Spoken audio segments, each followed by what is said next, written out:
We went through this pretty good, so it must have fell out of something. No, I'm telling you, I was sleeping. Yep. I was shaking out. Can you be specific of where, though? Oh, yeah, it was awesome. Man, it was fucked up. Yeah, there's a whole bunch of stuff there. The bed was here. This is why you don't give a statement. Why don't you give a statement? Because you're self-snitching.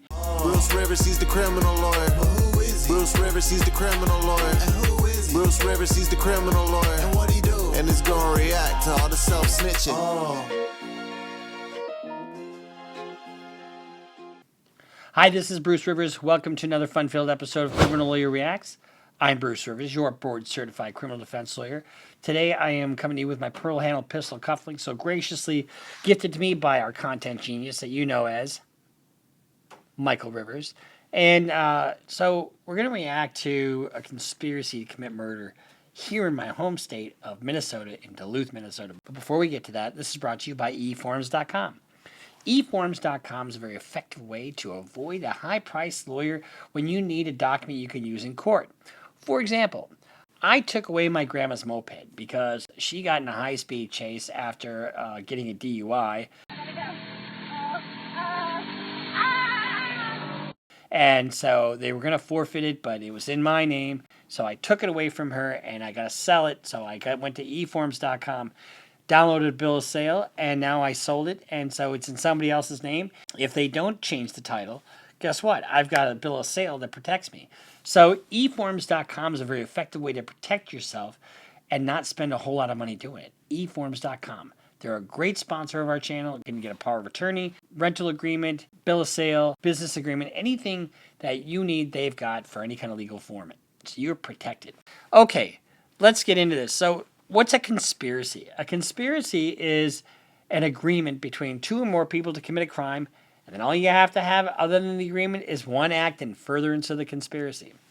So, for example, if you and I agree to murder somebody, but we don't do anything in furtherance of that conspiracy, it's just talk. It's just talk between us. But let's say you and I agree to kill Steve Bashakis, whoever that is. And then all of a sudden, I go buy some duct tape and a rope and some other things to be used in it. And let's say we don't do anything more than just that. That conspiracy is now completed. I had that happen to me in a case years ago. I had a client whose buddy wanted to kill his parents. And I don't know why he wanted to kill his parents. It was so dumb. But he had two parents, and he was adopted. His parents owned an auto body shop here in Minnesota, and my client goes with them on a Friday night. They go up to the door, and my client backs out. And they charged him with conspiracy to commit murder. Well, the fact that they agreed to do it, and they got in the car and did an act in furtherance of the conspiracy is completed. And my client backed out of it. And you can withdraw from a conspiracy, but there are certain conditions. And then the next night, he went with a couple other people, and he went and killed his parents. My client wasn't there. And that guy's got life without parole. So let's just get into this and see what this case looks like when it starts out and how it finishes. Patrol happens to spot a woman dragging a man down the sidewalk. You saying you're shocked? Who turns out to be riddled with bullets. But as the officers dig deeper into who the killer could be, She looks like she dragged him from right there. they quickly realize that this wasn't a random shooting, and that this could be part of something so much bigger. We'll take you inside the investigation, including You know, I often take a blanket and just put it up on the wall like that, just because it's really good art. never before seen footage, and show you just what it takes to unveil a murder conspiracy. Show me your hands! On December 29th, 2020, at approximately 2:41 p.m., an officer with the Duluth Police Department was on patrol when he observed a woman dragging a man down the sidewalk. Now, remember what I said about a Terry stop? Reasonable articulable suspicion that a crime was committed and that the person that you're talking to or trying to stop committed a crime, right? So do you think that her dragging a fucking guy down the sidewalk on his back or whatever is evidence of a crime? The other exception to the warrant requirement is you can also stop somebody for a well check. So whether it's a well check or whether they think there's a crime and there's some fuckery afoot here. What the officer then uncovered would have far-reaching consequences for everyone What's your involved. name? Cameron Maurice Jones. What is it? Cameron Maurice Jones. Where? Cameron Maurice What Jones. happened to you, Cameron? I don't know. Where did you? Where you saying you're shot? I Where? just drug him. Brought him in the milk. Just what's going on Here, here? have you. He got shot, dude. Where? Then I had to drag him from the yard. And someone So at this point, you don't even know if that woman is part of the problem or part of the solution. Someone got him in the yard or the stairs or something. got him in the yard or on the stairs or something. Yeah, I'll need a couple more squads here. I'm not sure what's going on yet. I guess. So think about it realistically. If she was trying to help him, wouldn't she just call the fucking 911? Or do you think she'd drag him all the way to the corner, wait till the light changes green, and then drag him across the street? Someone's saying he's shot. He's bleeding somewhere on his back. Cameron, 10-4, 4636 on the way. can you tell me what happened? 21. Which house? Send me up. Send me up. I don't know what happened to you yet. 1047, 10-4. Which house? Right outside of here. Wait, where's here? Right there? Right in between, yes. Okay. This is hillside, Lake and Fork, dude. This Okay, is ghetto shit. I don't know what's going on. I don't either. Like, So, he does. I don't did know. you see what happened? She doesn't sound like she's got all her marbles. Cameron, No. what happened, man? Oh no. Do I need to be worried about someone else coming out with a gun? Right here, give me both hands. Roll this way. We don't know where he's injured at. Let him stay where he's at. Let him stay where he's Yeah, at. just sit him up. Listen, wait till the I don't know. ambulance gets here. Dude, y'all fucking me too. That's what Okay? I'm trying to say. I'm not doing anything with you. I don't No, know what's it's going on. Police, I was trying to get me in trouble. Am I trying to get you in I trouble don't right know. now? I'm trying to Okay. help somebody. But So Cameron, Yeah, something tells me she's part of the problem. where are you hurt? that's weird. Obviously. 20 medical to come right in our stage. That's one of the key problems with gunshot wounds is sometimes they're very difficult to find and you don't always have a whole lot of blood with them. And because if you're bleeding internally, that's just as bad as if you're bleeding out. Yeah, we're right on the corner here. It looks like he's got a hole in his back. Looks like it might have been something in the back, but I can't tell you. I'm not getting much information from anybody. Hey, right Dan, between- you're staying. You look like you're dragging from right there. Yeah, like everybody walks between them. Come on. Okay. I'm So where'd you come from, ma'am? like right upstairs. I'm charged. I've been here 10 years. Yeah. So That's how what, dealt with me before. what do you know happened? All I know is I heard, help me. All I heard was pop, pop, pop. I Okay, don't why know. don't you stop stepping in the blood? Let's come over here. I don't know. He was on Okay. the porch, and I was like, I'll help He you. was on your porch? Yeah, but his feet were like, I don't know. So he was up there? I had to run through my other door to help him. 'Cause He his was, feet, what porch right was he here, on? dude. I'm telling you. I was feet here or something. I don't know. Okay, so he came, so that porch I think we there? walked through and someone popped him as he was walking through because I heard the pop, pop, pop, pop. How many pops did you Like hear? 4 or 5 maybe? I don't know, dude. He got Okay. shot in his ass and his back. Like, he got him in the Where back. was he standing when he got I don't know. Okay, where did you find him? Out on this porch. On top of this porch Yes, right that's here? my porch. Okay, I understand that's your porch. So he was up on top of that porch right Yeah, I there? think he was like, hell, hell, because they obviously popped him in the back. Then I had to drag him, because he was like, help me, and I couldn't get out the door, Okay. because the feet were in So the, then you had to go out the other door? Yes. You came up here? yes. Okay. And I dragged him, like, do you want me to drag him to the street, because I don't have a phone. Dylan's supposed to have me at the phone, because Do you know who that is? yeah, I met him before, yeah. So Cameron, what can you tell me happened? So, you know, officers' jobs, I always said, are very difficult. And you don't know, what's going on at this point. So you have to detain that woman, because she's either a witness or she's responsible in some way. Seems odd that she would drag him down the street. Do you know where this happened at? Right in the yard. Okay. Did you see anybody? No. What were you doing in the yard? I was visiting Who were you visiting? her. Okay. Were you in the house? Okay, he's visiting her, so he knows who she is. So what she's saying is kind of jiving already. So how were you out in the yard? Hold on, bud. Okay. Where do you feel pain? I mean, you got a hole right there. I don't know. I don't know if he's ordered the ambulance yet or not, but that would be the first thing I would do. I can't see anything else. Cameron, we got an ambulance coming for you, okay? How you doing right now? I don't know how to breathe. Okay. Keep breathing. Why don't you sit? Are you able to sit up? No. Okay. Can you lay on your side, buddy? Just like that. How's that feel? Okay. He's turning white. You got a blanket in your squad? Cameron, can you hear me? Okay. Are you on any drugs at all right now? Okay, what are you on? 2923. Just weed? And, 10-4. Okay, how much meth did you take? So he's not in a whole lot of pain, it doesn't look like. He's in discomfort. But he can't, the bullet's probably lodged in his back somewhere, so he can't sit up or maybe even move his legs. What did you take? When was the last time you took some? 363. Okay. 10-4. Hang tight, bud. Unknown to officers at the time, it would later be discovered the man had been shot 8 times. Why don't you sit up for a little bit? Can you sit up? Are you able to sit up? Man. Okay. Anybody got a blanket on him? Getting shot 8 times is, number one, not fun, and number two, highly likely that you'll die. I mean, he can lose so much blood internally, but it doesn't look like there's a whole lot of blood that's coming out. But you would certainly lose it internally. And he said he's starting to look white. What is it? That's from loss of blood.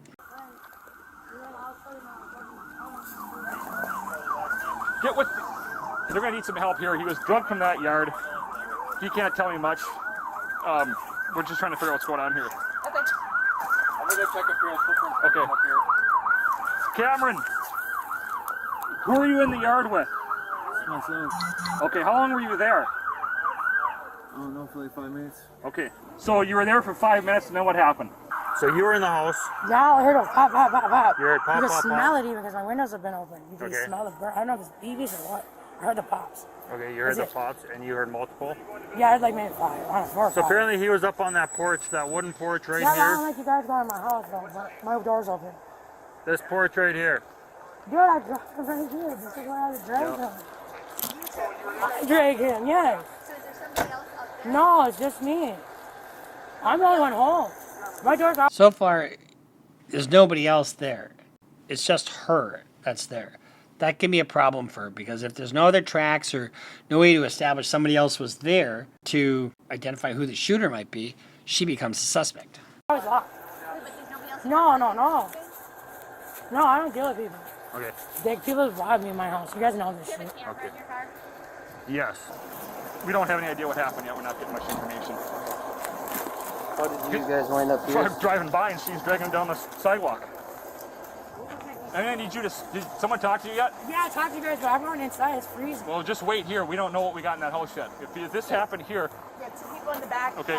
2 cops. but nobody's they're going in the also- house right now. Okay, no, I'm going in. I need to smoke cigarettes. Was this possibly in this place right here? She lives in this. Yeah. So, why did they let her walk away? I would not let her walk away at all. He was standing on the porch right here. 20 St. Louis. We got to secure a scene here, but we're not sure where it is. So if we have another squad or two to help. You are though? Yeah. So he's got 2. Looks like gunshot wounds in the lower back. Okay. I drive down the street and watch this. What's her face up there dragging him this way. So. Andy thinks they got a spot where it happened at. I don't know if it's in the house or outside, but we've got kind of a crime scene over there right now, and I want to make sure we're getting that handled. Yep. Once backup arrived and paramedics were providing aid to the victim, officers moved into the apartment to clear it of any potential hostiles. Once inside, officers immediately began the process of collecting evidence and uncovering the true significance of the crime. There's blood inside here and on the curtain. Okay, there's blood inside there and blood on the curtain. That belies the point that he was shot on the balcony.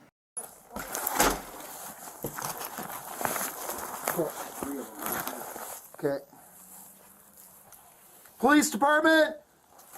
Police department! Come on out! Why is it that all these drug dealers' houses all look like shit? I mean, every one of these videos where you see somebody's dealing drugs, they all look and smell like shit. Why can't you have a drug dealer that is actually kind of neat and proud of his things that he's acquired with ill-gotten gains? Another projectile here too. 124, 34. 24 and 34. I'll cover this way. Avenue apartment number 320. If you want a quick check through that stuff here before we pass it up, that window's wide open. So I don't know what that means. I'll call her. Do we have a number for her in history? We should. She calls all the time. Okay. casings. 1, 2, 3, 4, 5. 5 casings. So she said she heard pop, pop, pop, and got shot out of the balcony. Now he's found 5 casings. This is how these start. Room to the left if you want to hold that way.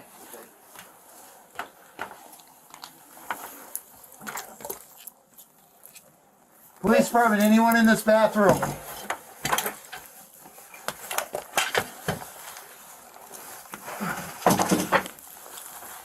Clear.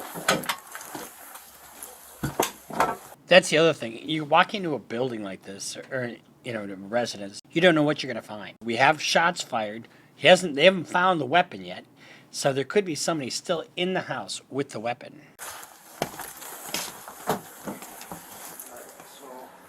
2-1 radio. God, and these homes are always just shitholes. Honestly, nobody likes this neat. That's so irritating. This apartment is clear. We are going to hold it. There is indications of shell casings and projectiles and blood inside the residence. 5, 6, 7.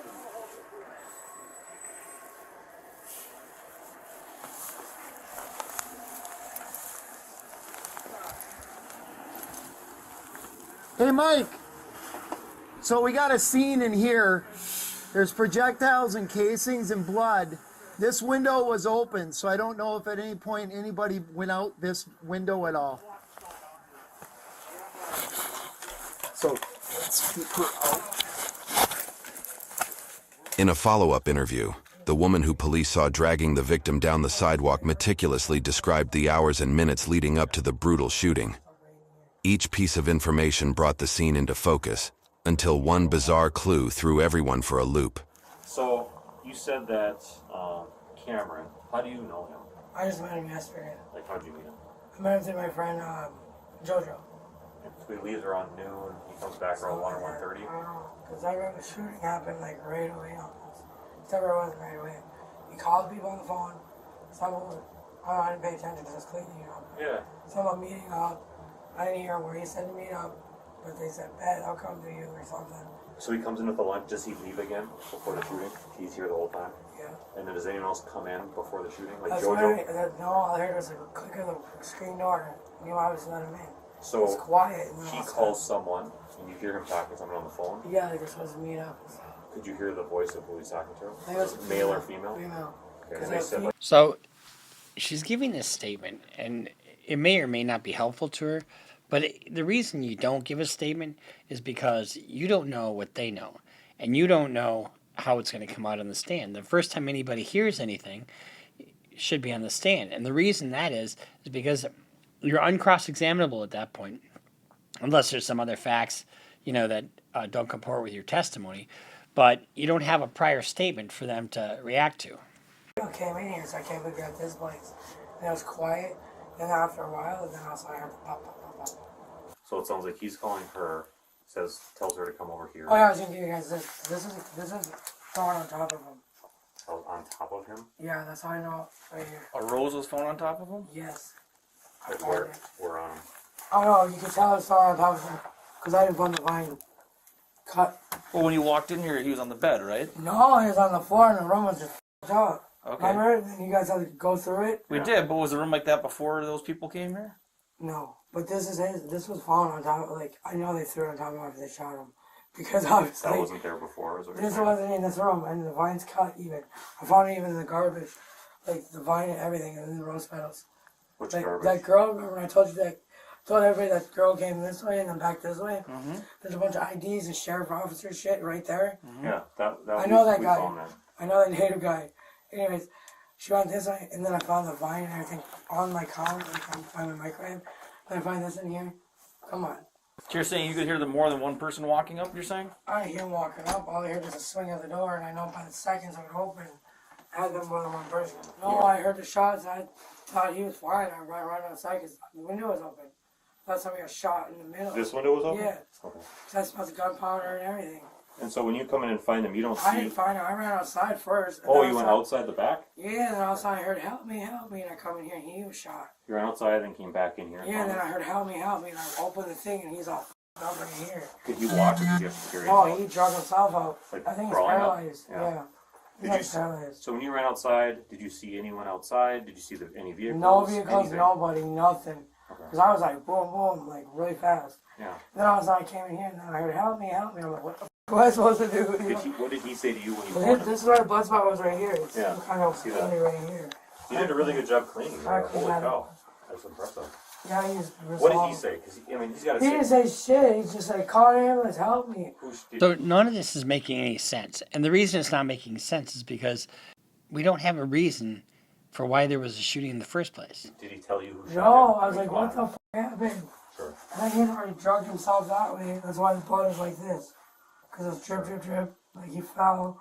Where did you find this other Drip, drip. bullet? Is it a bullet or a casing? It's a casing. So it's an empty. Yeah. Where'd you find that? I found it on the floor. I Like was where? cleaning. Because we went through this pretty good, so it I must have swear. fell out of something. No, I'm telling you, I was sweeping. Yep. I was shaking out Can you be pegs. specific of where though? Oh, yeah, it was awesome. Man, it was fucked up. Yeah, there's a whole bunch of stuff there. The bed was here. This is why you don't give a statement. Why don't you give a statement? Because you're self-snitching. You know, they know stuff she doesn't know. And she's telling them facts that just aren't borne out by the physical evidence. Right where it was. Yeah, There's a few other things Talking here. about some of the shit over here, I think I was shaking. So it was out. over there. I think so. Because it's in this garbage bin. So it was a casing. I was throwing this up because all that bloody stuff. Still.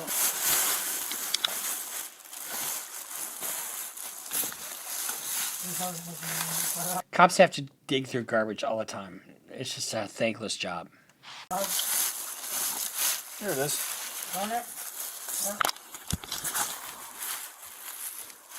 In all, 14 casings from a Browning 9mm Luger and multiple bullets were recovered from the scene of the shooting. Cameron, the victim, sustained up to 9 different bullet wounds, but incredibly he survived and was able to talk to investigators from his bedside, though he told investigators that he had no memory of the shooting. According to court documents, police immediately began interviewing known associates, and it was determined that the victim was in contact with Alexia Gay Mary Cutbank. Investigators reached out to the Paul Bunyan Drug Task Force in Beltrami County, who was able to confirm that Alexia Cutbank was the sister of Montana Cutbank, who was in jail awaiting trial for allegedly murdering a criminal associate back in November 2020. As police continued their investigation, it became increasingly clear that this was a mob or organized crime attempted assassination. Up in that part of Minnesota, they have this thing called the Native Mob, and it's all Native Americans, and one of the things that they do is they have a party where they party for like a week straight, and somebody always dies at those parties. I mean, they never go to sleep. They're up on drugs, they're up on alcohol, they're up on weed, they're up on everything, and it's kind of crazy. So listen to this. This is crazy. Mackenhausen was able to locate additional calls after the shooting in which Montana Cutback asked defendant Cutback if she took care of that thing and responds that she did. He specifically asked her if she took care of BAM, to which she was confused. Montana Cutback then explains to the defendant Cutback that he replaced a C with a B and then asked, did you bam, bam, bam, bam? At that point, defendant Cutback states she did and makes it sound like she is moaning. She also mentions that Joey was there. Cameron's friends and family believed that he was the intended target of that murder. Investigators began reviewing jail calls between Alexia and Montana Cutbank and found a treasure trove of evidence, including Montana asking Alexia, "Did you bam, bam, bam, bam?" Alexia responded that she had. According to court documents, Alexia then said that she brought someone else along with her, even mentioning him by name over the phone. Seneca Warrior Steeprock. By checking up on Montana Cutbank's closest known associates, investigators were able to track both Alexia Cutbank and Steeprock to an apartment where they were laying low. But before police made contact, it was clear that they would not be taken down easy. On your knees! Show me your hands!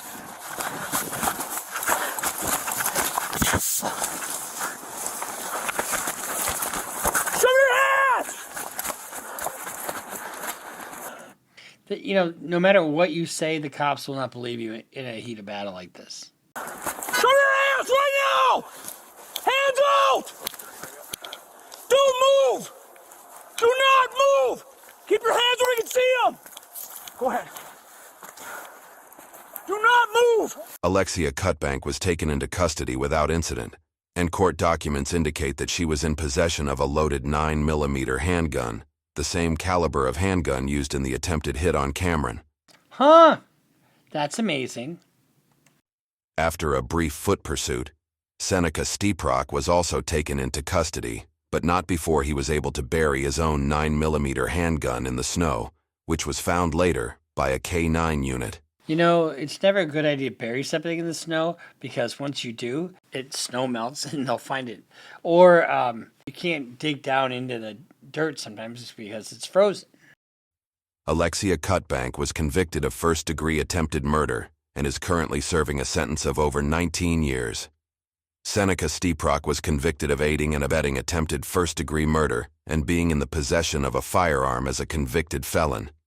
He is currently serving a 20-year sentence. Cameron was interviewed after both arrests were made. However, he claimed to not remember anything following the shooting or who could have been behind it. Do you know what happened? But that's okay, because the suspect's very own brother was the only witness the police needed to close the case and put these would-be assassins behind bars, and a unanimous jury verdict would put this case to rest. Thankfully, the victim would go on to survive his injuries and make a significant recovery. Lucky for them, they didn't kill him, because that would be life without. There's nothing good that can come out of planning something like this. You know, we all have those moments where you just can't stand somebody and you just have to go after them, you know, or you kind of think about it and you want to, but you don't act on it. And why don't you act on it? Because you know what? You're going to trade your life for theirs, are you? That doesn't make sense. And especially when you have got the high road, and they've got the high road in this case. So this has been our reaction to Duluth Bodycam, a real-life Fargo movie. You know, that woman, what a piece of garbage. That woman, what a piece of work. You know, can you imagine? And I don't know what the motivation is. You know, and that's the other thing. A prosecutor doesn't have to prove motive.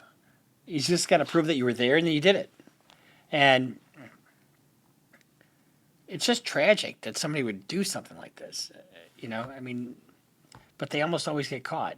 Or if the person is doing drugs at the time, they don't get caught because the person that is much more low level aren't really listened to by people like that. So we'll see you next time here on Criminal Lawyer Reacts. Make sure you subscribe, follow us on Instagram, follow us on Twitter, sign up for Patreon, and we'll see you next time here on Criminal Lawyer Reacts. Bruce Rivers just broke down your case. He know all the charges that you about to face. You ain't coming home till 2058. That self-snitching gon' get you put away. Bruce Rivers just broke down your case. He know all the charges that you about to face. You ain't coming home till 2058. That self-snitching gon' get you put away. 23-hour lockdown, please, is that my God?